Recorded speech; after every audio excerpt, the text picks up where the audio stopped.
Marshall, I think it would be very nice to begin with a little bit about your family background and your family's connection to Jewish life. The answer to that is very easy. My mother's father was Tzvi Hirsch Masliansky, a man who was largely forgotten now. But if you look in the Weizmann Institute archives, Weizmann said, "Send my regards to Masliansky, who was my first influence on Zionism." And Masliansky was his teacher in Pinsk. Although he came from Slutsk, he married a lady from Pinsk. I still have from Tzvi Gittleman recording by a man who lived in Pinsk how important Masliansky was as a teacher. He later was approached by the leading Zionists, and they asked him to tour Russia, and later Stephen Wise at his funeral said he was the greatest Jewish orator, in fact, Jewish or non-Jewish orator at his best in the world at that time. Abba Hillel Silva, in an unpublished autobiography, and who later made a memorial to him, which I attended in 1943, said he sat every time Masliansky spoke in a corner, and undoubtedly was the great influence on his orations. And so I was brought up, and I never heard my grandfather, but was close to him. He was too old to speak. And my bar mitzvah was the last event he ever attended. He died a few days later. Oh my gosh. And my brother still recalls he was still so famous then that when he went to Bethel, the entire synagogue would stand up as he walked in. And so there is even a connection with my JDC. I was the major JDC speaker, not for JDC, for UJA, where I was chairman of Speakers Bureau, and then later sent around the country. If someone by accident, not on purpose, mentioned that I was Masliansky's grandson, you would hear around the whole audience, the elderly people, "Anenikel, Anenikel." So your oratorial Even as I talk, skills. you could see it's very emotional to me. And I had, at that time, not even realized how important my grandfather was until this happened. I always thought my mother exaggerated. Who was this man? When I went to college, I took a course in mathematics. When you signed for the course, I had to give my whole name. The professor of mathematics from Russia said, "Masliansky, are you at all related to the great orator?" When I said yes, he started to cry. He hugged me and said, "I don't think you know what your grandfather was like." Amazing. Amazing. These are amazing stories, and you realize, unfortunately, orators are forgotten. In fact, a rather sad comment is when I mentioned even now, Abba Hillel Silva, young people in the Jewish community don't know who he was. You're not a writer, you're not a poet, you're forgotten. And your parents and your Jewish education when you were younger? My father was greatly influenced by his father-in-law, Masliansky, and became very involved in United Palestine Appeal because of the Zionism. And a cousin of mine, Shalamis Nardi, became a very prominent woman in Israel and was the first, people don't know, editor of the Hadassah newsletter. Mm-hmm. So this Zionist atmosphere was very strong, not only in my family, but in all Borough Park. How did you become involved with JDC? That's very clear, a very specific thing that doesn't exist. Well, it still exists somewhat now. I was chairman and got very involved at a young age in 1957 with the United Jewish Appeal in New York. which would be the norm. That was where my father went. Almost all Jews were.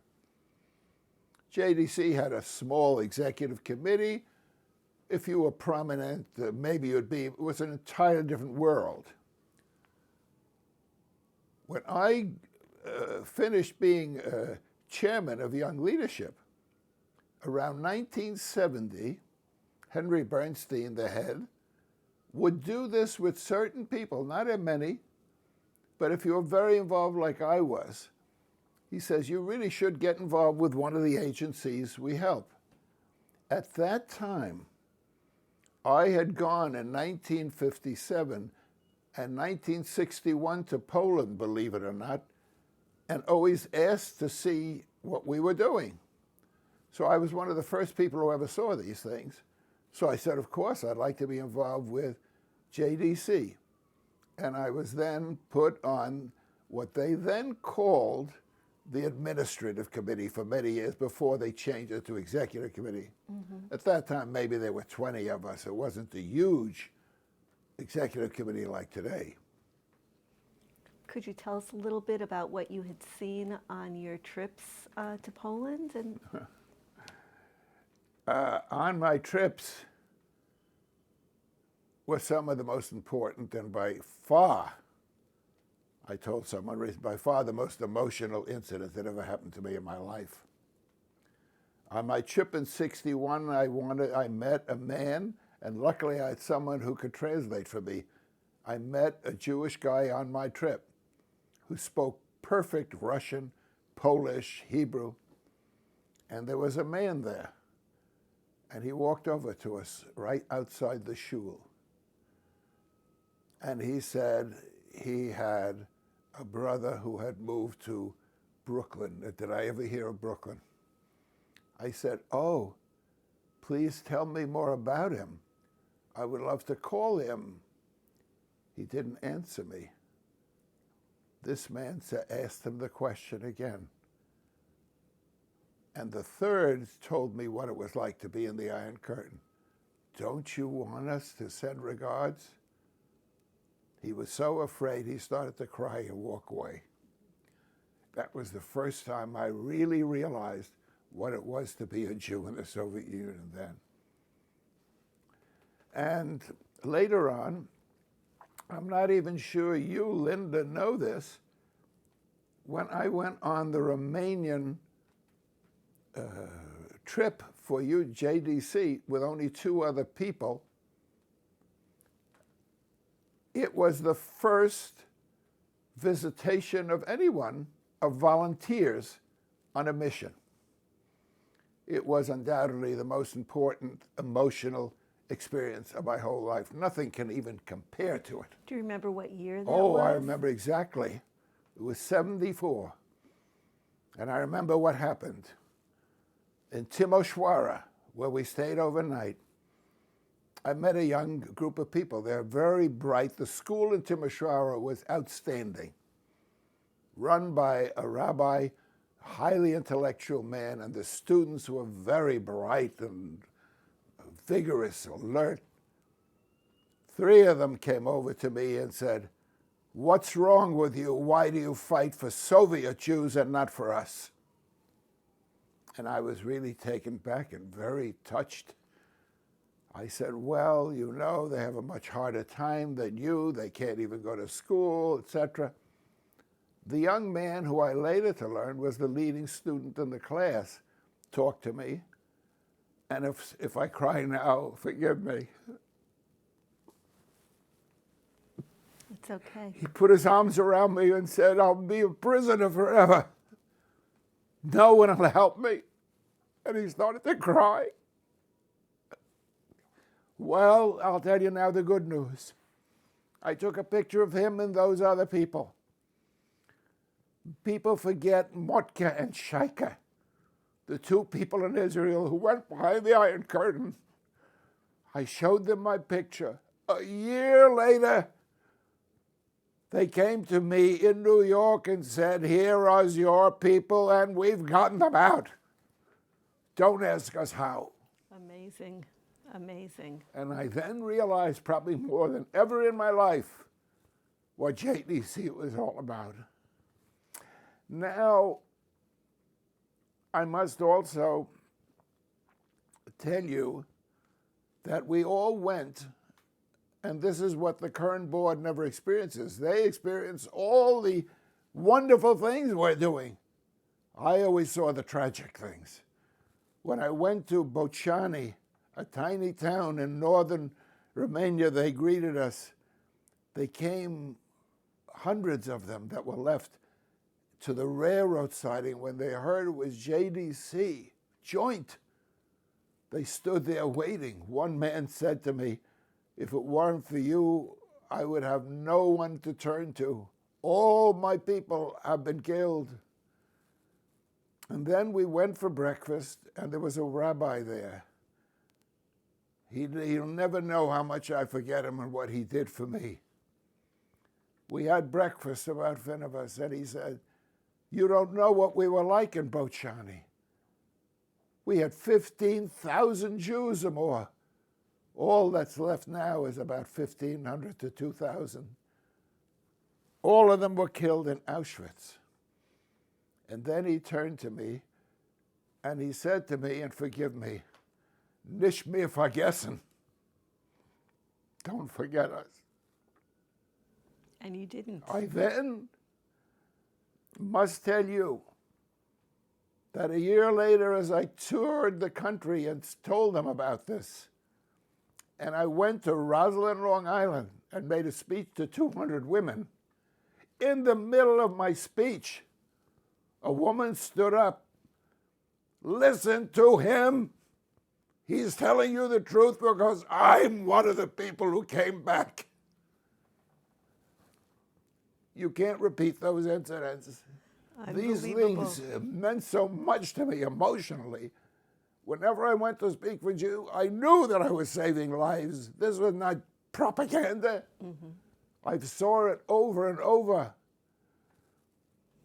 And when did you become chair of the Eastern Europe Committee? When I was chair at the time of Donald Robinson, I believe, they first time they set up committees. And I was made chair of Eastern Europe. I remember Sylvia Hassenfeld was made chair of some other part that dealt with the Russian program.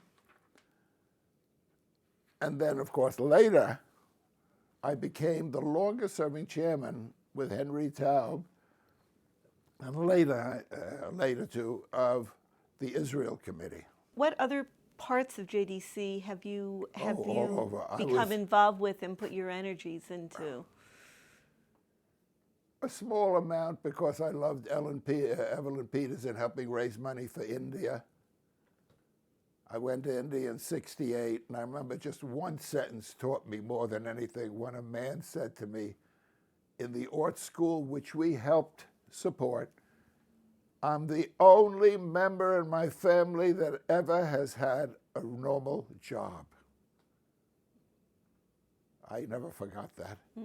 I never forgot, too, and I tell people that I saw a man lying in the street. He was an elderly Jew that they found who had been sleeping in the street for years.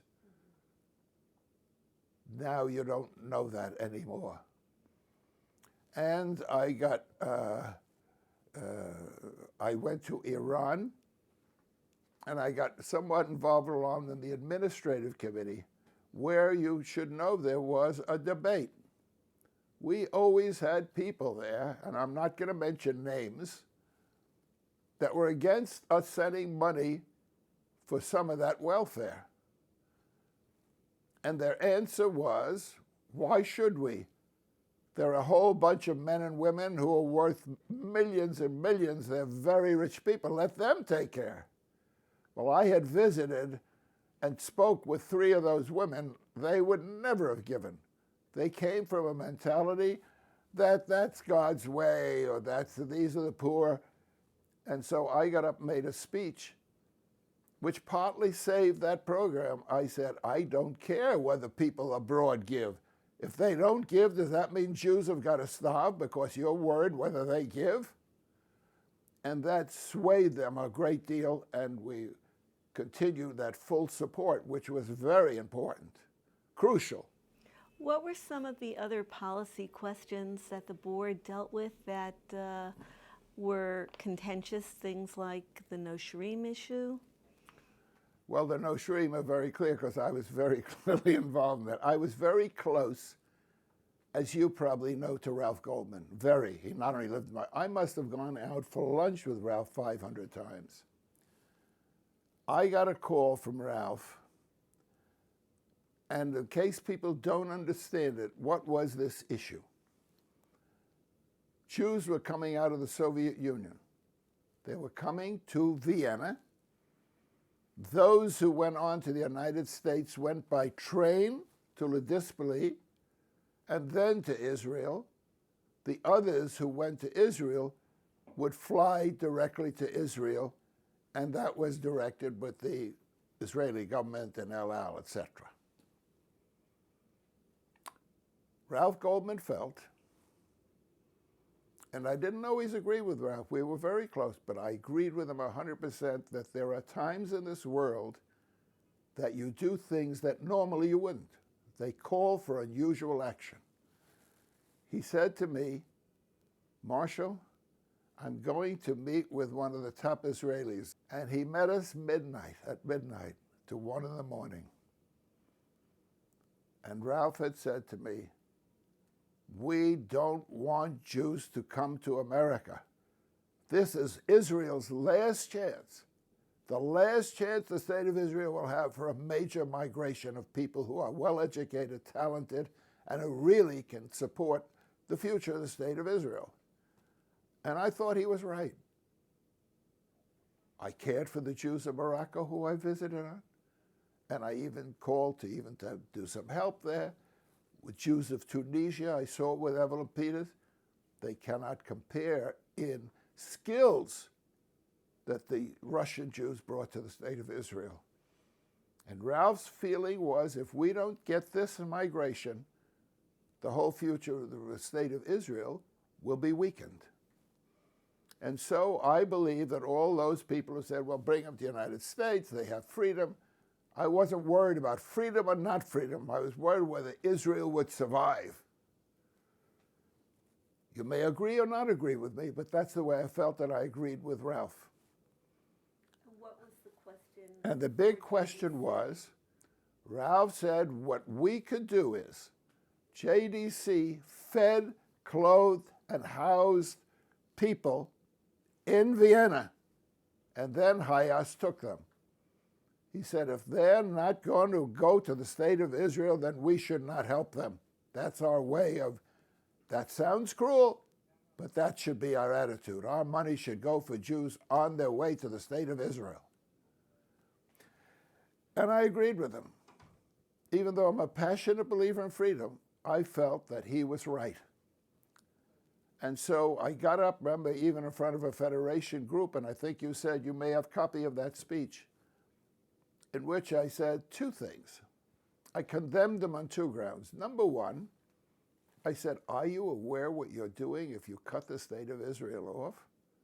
Second, you are not spending a nickel to bring them here. The United States government was paying for the tickets.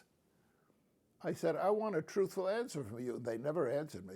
Suppose all these people decided they wanted to go to Australia and you didn't get any money. Would you have paid for them all to pay out of Federation money? You'd better believe they would not have. Just as I felt later on in connection even with the Jews of Ethiopia.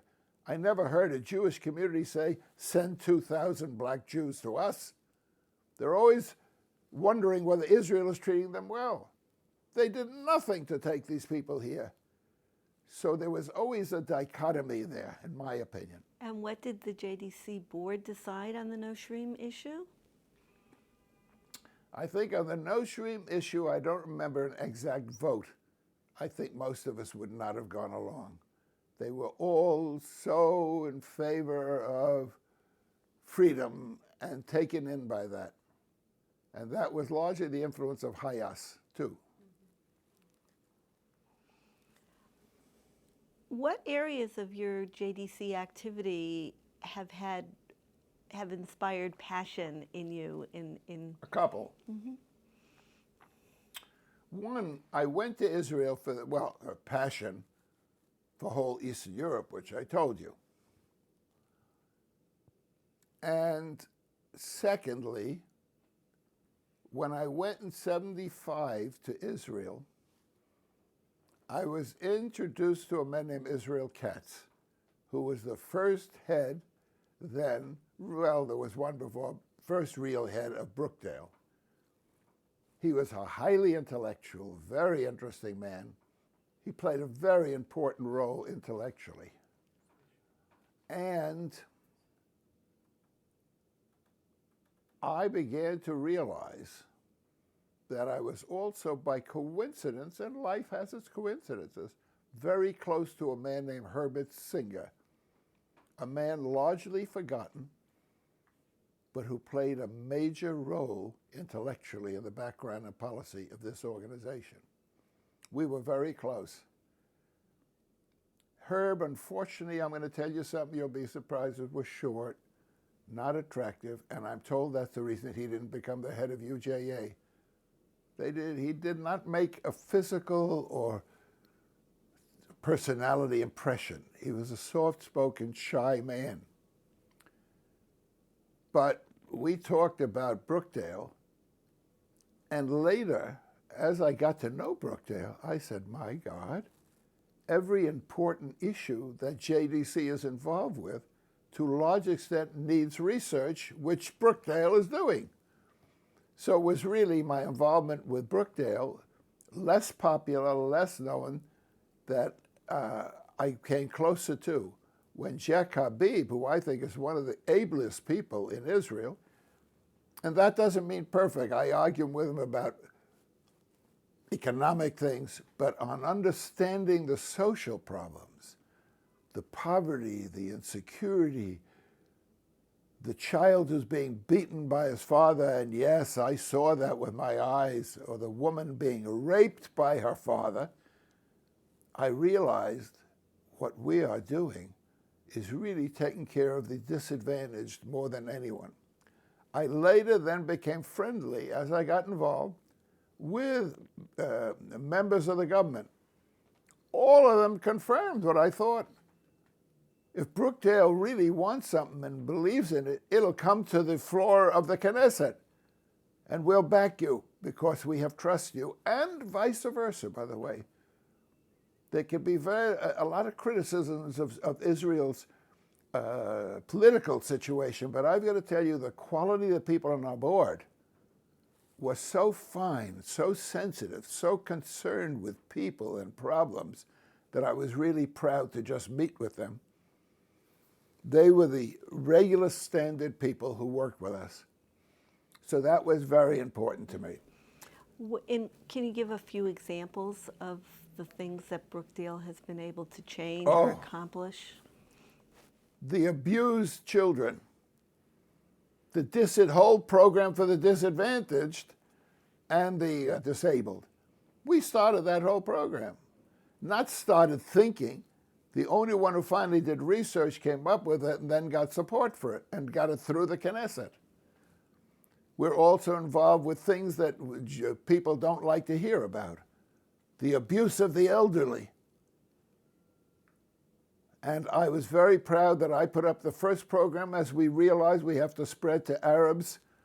And I'm so touched to tell you that I've helped with my money for Brookdale to get PhDs for two wonderful Arab women who are really moving ahead now. This is not talk. And I helped the first Ethiopian man who's finishing up his PhD in economics. We were involved with every aspect of Israel and the first conference. One of the most proud things I did, the first conference for Arab women and their problems at work, I supported. And we held it, and I remember demanding, I said, I won't support it unless it's right in the Arab section in the north. Not in Jerusalem, it's got to be where they are. And it was packed, and it had major results. Were you able to attend? I could at that time, but I couldn't get away. But also, very frankly, one of the problems was, and Jack was honest, he says, emotionally you would love to be sitting there, but you won't understand anything because it's all going to be in Hebrew. My Hebrew was not that good. But I did when they'd come here, I'd meet with these people and take them out and talk to them. And so I've even talked to them long distance with phone a lot. One of them was, just to say how good they were, the woman most involved was stolen from us by the Rothschild at a big salary. And now, as Jack says, it's paid us back because they came back and gave us a lot of money for one of our projects. She's terrific. So there's another example. A third was yeshivot. Most people don't know that the old policy on yeshivot was really antiquated. And when I went there, I said, what in the world do we do? We hand all the yeshivot money, and when I asked the question, why do you give one more money, well, less money than the other, the only difference was population. I said, some yeshiva is going to have a brilliant head who's creating brilliant minds, the other's mediocre. Why shouldn't the one be rewarded? I said, we should have an investigation into this. I was very close before he died to Rabbi Emanuel Rackman, who later became head of Bar Ilan. He loved me. And I said to him, Rabbi, how would you like to make an investigation? He accepted immediately. And when I went to Ralph and said he would, Ralph was thrilled because he loved him too. And he asked Chaim Cohn, I don't know if you know that name. Chaim Cohn was a very famous justice in Israel who accepted, you can imagine the quality of people. We had two of the great minds of Israel working. And they came back with a wonderful group. And he said, for example, one of the things we're going to do, Marshall, is to make sure there are more women's yeshivas. This took real courage for Orthodox Jews at that time to say that. I'm so proud of that. Our whole yeshiva program became much more meaningful. So there is an example. Are there other areas of JDC where you've been able to make a difference? I wasn't involved in the Ethiopian situation, but I'm sure we had a big difference there. And a number of, as I say, we've been all over the lot. We've been in, certainly with the mentally disabled. I mean, if you've never seen it, I, for example, visited one program where the whole meal was cooked and prepared by a group of people, all who had serious mental problems. I mean, serious. Several were schizos. We gave them medicine, we taught them, and got them jobs with various hotels in kitchens to see that they had a chance to work. That may not seem important to some givers. To me, that's very important. We always never forgot the hardest, the worst at the bottom, that they deserve that. I know you had some special relationships with some of the JDC field people. I had very close, I shouldn't even tell you this, but one of them came and said, if the JDC field staff voted, you would be the head of JDC in 2 seconds. That was very touching. It was someone from Europe came and said that to me. I was very close to Akiba Kohana, very close to Evelyn Peters, and and I was also to Cecile Mizrahi, to a whole bunch of them, and very close to Herbert Katsky. And unfortunately, these names are forgotten. If I were to ask many of our people who was, Herbert Katsky, few would remember. Certainly Akiba Kohana, none of them when I ask. Yet if you ask Ralph Goldman, these were very important. The whole program to revive Poland was largely because of Akiba Gahana. Can you tell me a little more about that? I traveled with him through the entire place in Poland, just the two of us, and then he had to leave towards the end. By the way, I have to show you, I have pictures of that. A very emotional moment was me when he took me to an old house. I said, "Why you take me here? This is where I was brought up when the Nazis invaded. This is where we had our sukkah." And one of the problems there at that time I was to learn was, when I first went to Poland in '61, I was very naive. I didn't realize how many were really communist among the Jews. They hated it when I brought up the state of Israel. When I said I had visited Israel, they didn't want to hear about it. They thought the future of the Jews would go well with communism. Then I met with some of the people in the government, too. It was obvious they wanted us for money. When we talked about Jewish cemeteries being torn down, well, why don't you raise money in America to have them repaired? They didn't want to do very much. So at the beginning, we had a struggle for every inch that we gained. And I think we did. Akiba gradually set up a program. For example, one little program. If you were 90 or over, you got a special little attention for us for food, for attention. It's the kind of thing that very few organizations but JDC do. They always remember I told you the person at the bottom. We had food for all, a whole bunch of other elderly people. We brought in some people to entertain them musically and sent them around to various places. The whole beginning and origin of something which now we take for granted was because someone struggled at the beginning for every inch. I did go with him to a Jewish play to show you how non-Jewish it was. There wasn't a single Jewish actor in it. Now, so we realize how the world is changing there. Yeah, it was in Warsaw. Yeah. Mm-hmm. How has JDC changed and the board changed since you joined it? In a few very important ways. One is the economics. The whole world of JDC changed over 4 years as we began to realize the decline in raising of money by the federation system. I could see it coming because I also, by the way, in JDC, in UJA, I was the main national speaker on JDC for many years around the country, which was tremendously successful because no one ever heard of JDC. People were shocked when I mentioned that we helped people in Syria, which I visited. It was very touching. And what happened was suddenly our money began to get less. And we began to get strained. And as you know, it wasn't until several years ago where we had out-and-out arguments and tension with the federation system.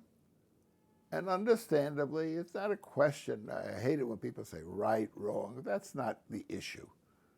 The issue is that if you love JDC, they were suddenly in a dangerous position. And they knew it. And they knew that unless we started to either raise money in some way, that we could not continue our programs. And that is the major change, where UJA one time could provide, and in case people don't understand it, what would typically happen was they should know UJA is a subsidiary of JDC and the United Israel Appeal. Very few people knew that because they saw the name UJA. UJA was just set up by these two organizations to raise money in local communities. So they would go to Oklahoma City, a place I visited. You want us to help you?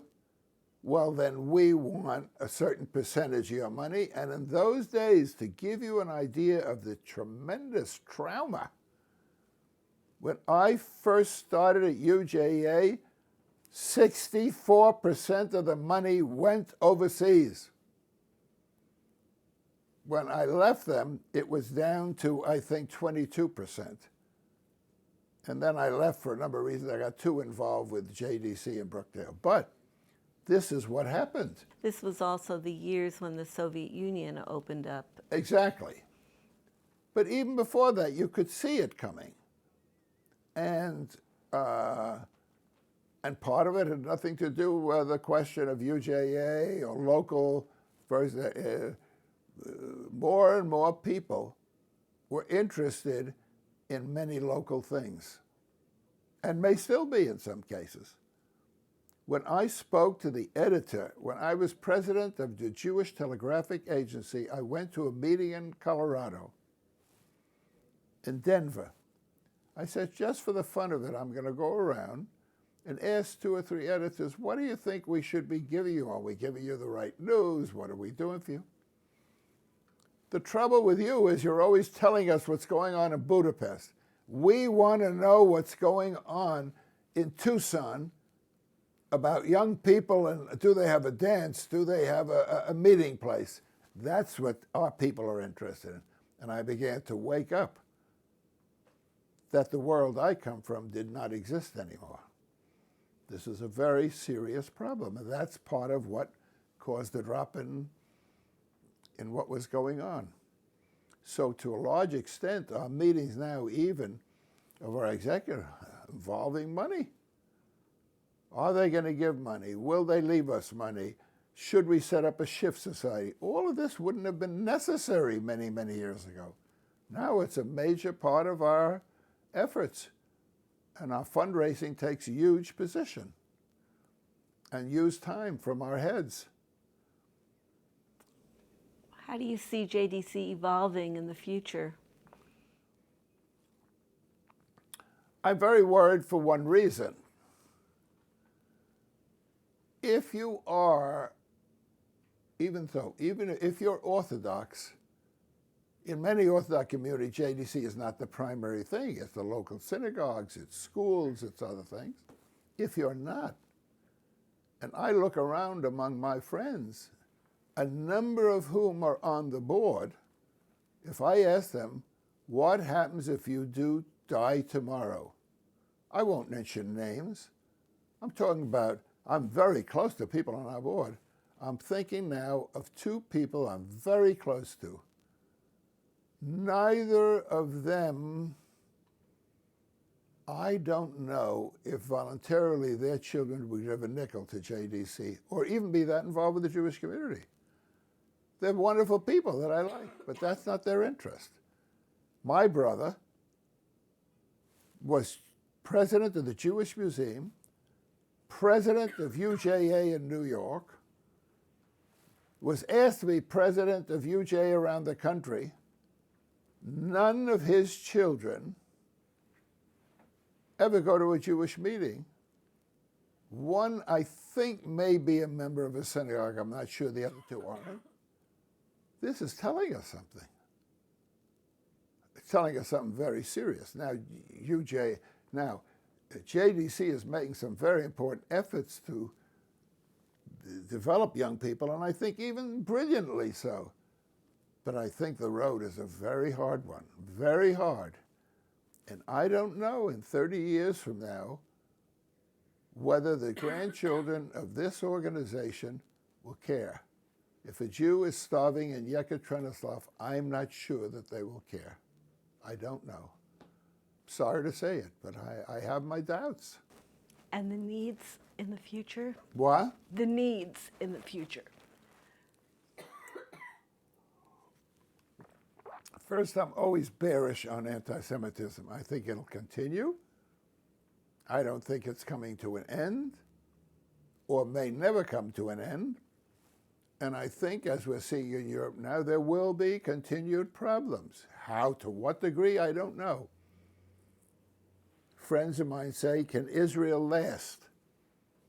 when you're surrounded by huge population of Arabs, are you going to last forever? I don't know. I wish I could say that because they have the atomic bomb, we hope they'll last. I don't know. I don't think it's impossible that something will happen. But I'm certainly concerned. I don't take it for granted. You've been involved in many, many organizations. Which organizations have had the biggest impact on your life? Well, I think my emotional impact with JDC has been the biggest. At one time, it would have been UJA, but I'm connecting. UJA changed a great deal, and in JDC, we're dealing with special problems. But I remember speaking to my friend Elizabeth Varrett, and both of us agreed on something. She says, when my father gave, who was on your administrator, or even when I first gave, I felt every time I gave a nickel to UJA, I was helping someone out of, and I'll give you an example. The first trip I went to Israel, I saw the Mabarat. I mean, every Jew who went at those times felt every dollar meant something. I think Israel now, with a lot of very rich people, rich atmosphere, certainly when you come to Tel Aviv, you see a lot of riches as well as poor. That feeling has dropped to a large extent. And certainly in UJA, that felt that way. That's one of the reasons I began to lose interest, too. Now, I also got very involved with the University of Michigan, although partly I'm helping with Jewish studies, too, which has probably the largest Jewish studies program in America today, a wonderful program. And many other things, because I loved Michigan. I give them substantial money, too. But my two greatest monies are Brookdale, JDC, and University of Michigan. I give to other things like women's rights, and I'm very involved intellectually and otherwise in climate change. But maybe because I got involved in that later, there's a limited amount of money you can give. I know that you've had a real connection to the history of JDC. Right. See, another thing, too, is one of the reasons I got involved with the archives is because I tend to also place money not on something that's important, but where I feel they're not going to get it elsewhere. We have some other wonderful people, as you know, John Coleman, who gave a wonderful comment. I love John. There are not many John Colemans. There are not dozens of people on our board who would ever give a substantial account to an archive. And therefore, that becomes important to me, just like Ralph Goldman once said to me, the most important research organization in Israel for people who have nothing is Brookdale. Now, there are larger organizations I could give money to. For example, take University of Haifa, or even, these are wonderful places, but they have a huge public that are interested in them. I don't feel if I gave to them that I'd be important to them. So this was an area that you could make a difference. I could make an important difference. And how have you made that difference? In the archives, for the first time, we have now gone on the internet. We have huge amounts of things, and we've given researchers a chance they never would have had before. First of all, it cost them even money to come in here. Two, it was very inefficient to look through. Thirdly, we're now publicizing it so people are aware of us. Will it be perfect? No. I mean, as hard as you work, and I think you're doing a wonderful job, no one does a perfect job. And I don't know, will the children of our people use it a lot? I hope that the university people will. But all of these are question marks. We hope so. And do you have any final thoughts? My final thoughts really are very simple.